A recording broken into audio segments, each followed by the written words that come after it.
रवींद्र भवन साखळीच्या वतीन तुमच्या सगळ्यांचे स्वागत करता.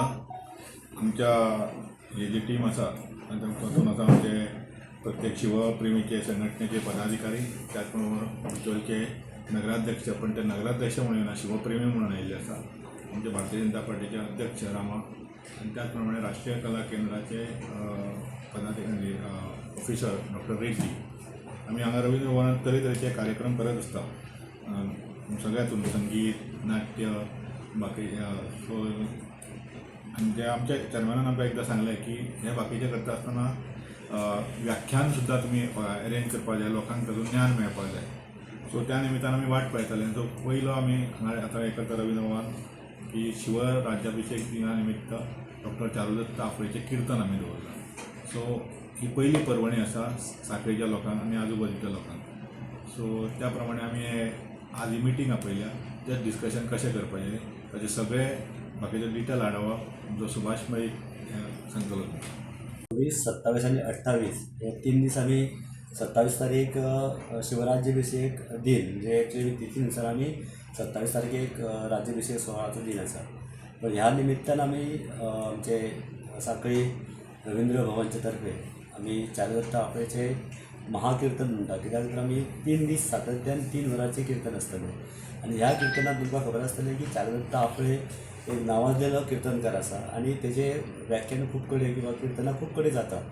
आनी हो तेणें विशय घेतला की फक्त शिवाजी महाराजाच्या जिवनाचेर हें कीर्तन आसा, जेणे करून शिवाजी महाराजाचे युद्धनीती म्हणा, ही गनिमी कावा म्हणा किंवा तेजे राजनिती म्हणा, ह्यो गोश्टी सगळ्यो आमचे नवी जी पिढी आसा ते नवी पिढीक कळपा खातीर आमी हो एक 3 दिसाचे कीर्तन महाकीर्तन दवरलेलें आसा. आनी ह्या किर्तनान आमी फक्त साखळी पुरतेच आमी मर्यादीत दवरना, तर आमच्या बिचोली तालुक्यांतले पंचक्रोशींतले शिवप्रेमी संघटनांक आमी इनवॉल्व केल्ले आसा. आनी सगळें म्हणल्यार की हांगासरले सगळ्यांक म्हणजे ह्या युवकांक शिवाजी महाराजाचें जिवन कळचें आनी हे हितून आमी सगळे पळयता की पिक्चराचे हितून माध्यमांतसून आमी शिवाजी महाराजाचें चरित्र पळयल्लें आसा. पूण किर्तनाच्या स्वरुपान हे कळचें. आनी कीर्तन हे म्हणजे की तो देखावो सादर करता. त्या भितर आसतले पोवाडे आसतले, नाट्य, बाकीचें संगीत आसतलें आनी वेगवेगळे थरारक अशें चित्र म्हणजे अब्दुल खान वदाचें ते एक व्याख्यानान किंवा किर्तनान ते सांगता. आनी खुबशे पैलू म्हणजे तुमकां उलगडून कळटले की शिवाजी महाराजाचे कितके गनिमी कावा म्हण किंवा रणनिती आनी वेगवेगळे अशे टप्पे त्या किर्तनान ते सांगता. की त्या खातीर आमी आमचे साखळी साखळीचे आमचे रवींद्र भवनचे आमचे चेअरमॅन आसा माननीय मुख्यमंत्री आनी आमचे उपाध्यक्ष आबा यांच्यांनी प्रयत्न करून ह्या लोकांक ही बरीचशी पर्वणी मेळची त्या खातीर आमी हो 3 दीस आमी कार्यक्रम दवरला. तर सगळ्यांनी आमी विनंती करता की सगळ्यांनी ह्या किर्तनाक येवचें आनी हो 3 वरांचो हे आसा तितून सगळ्यांक हे तुमी 3 दीस तुमी अनुभव घेवचो आनी शिवाजी महाराजाच्या जिवनाची कथा तुमी आयकची आनी तेजो शिवाजी महाराजाचो एक तरी गुण त्या किर्तनाच्या माध्यमांतून तुमी घेवन घरा वचचे असो एक आमी एक संदेश दिवपाक सोदता. ते बरें.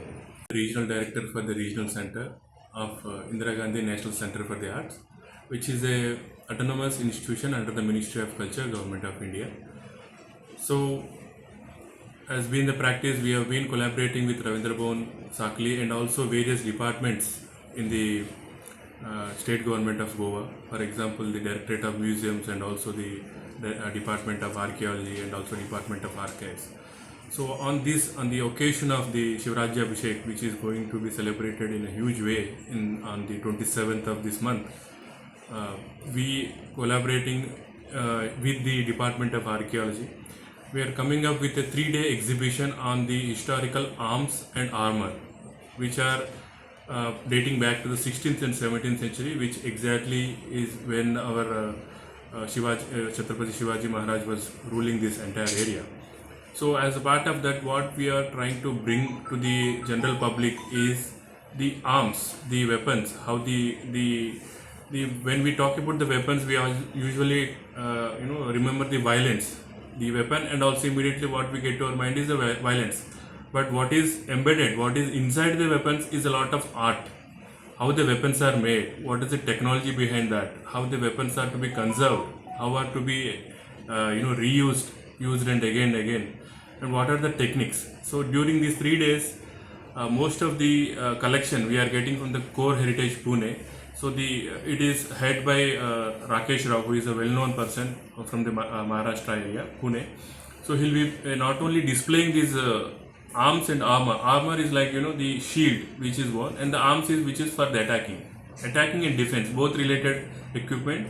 It will be displayed for 3 days for the general public, and also the conservation techniques, how it is to be conserved, what are the ways, and what is the artistry behind each weapon, each armor, how intricately this art is expressed in those weapons in terms of the handle, in terms of the design. All these things will be put on display for the 3 days. Not only that, the audience can also feel the weapons. There's specifically a table with all these kinds of weapons will be put, where the people can really feel the weapon, how it is, weight is calibrated, what is the weight of it, and how it is to be carried. So all these things, aspects, keeping in mind the archaeological importance. So we are also collaborating, as I told you previously, Department of Archaeology will also be collaborating with this. So it is more of an educational and also academic thing for the young students.